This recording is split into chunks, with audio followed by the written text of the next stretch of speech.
Jackson were seen together for the first time in public. They landed at Heathrow Airport in London on their way to Budapest.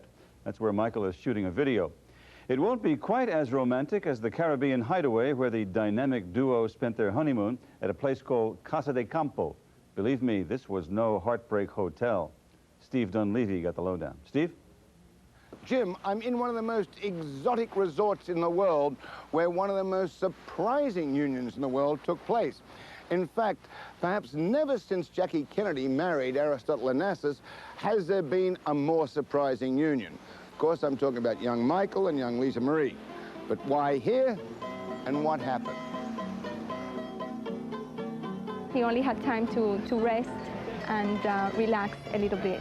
Well, I hope they were doing a little bit more than just relaxing.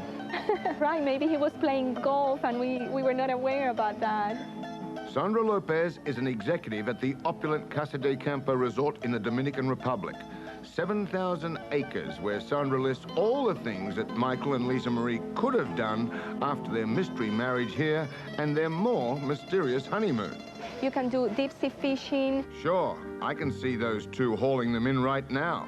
Learn how to play polo. I would buy tickets to watch Michael and Lisa Marie playing polo. Learn how to shoot.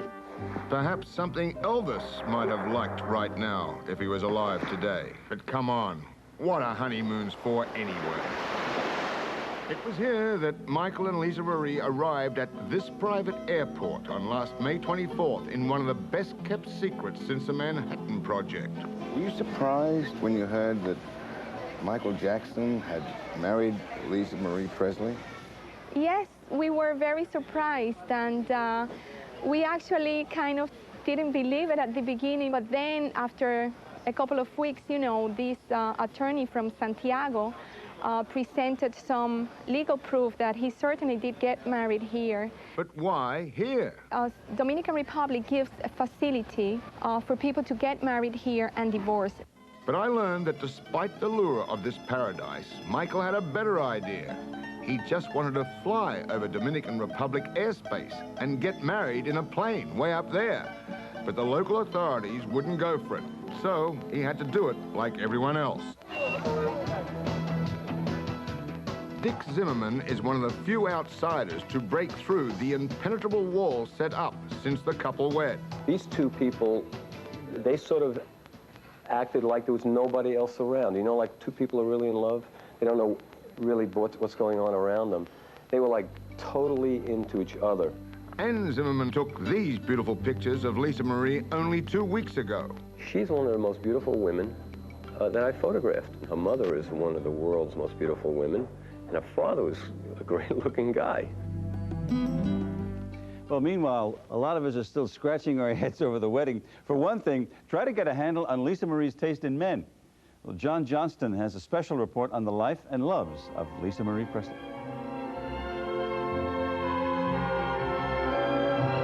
If ever there was a life story that started like a fairy tale, it is Lisa Marie Presley's.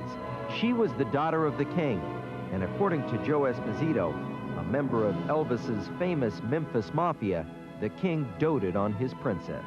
Elvis was very, very ecstatic. I mean, like I say, he loved kids, and to think that he was going to have his own child, he was super happy. And the princess spent her earliest years behind Graceland's gates.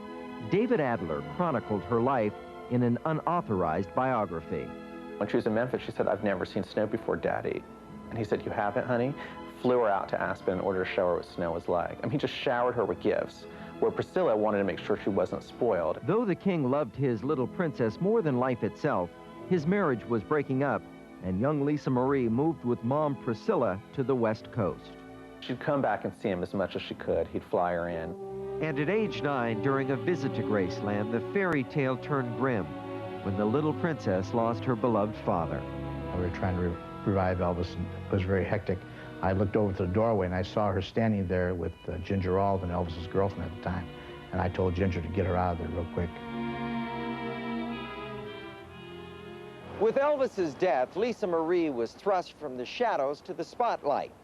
As the king's only heir, she stood to inherit a fortune. But first, the little princess needed to grow up, and that was easier said than done. They considered European schools for Lisa because they felt Elvis was not as well known there, so that's arguable. But it'd be much more private, but some of the schools felt, you know, she just was simply too famous. It was too risky. She was too high risk of pupil. Finally, Priscilla enrolled her 11-year-old daughter in a Los Angeles school that strictly followed the Church of Scientology.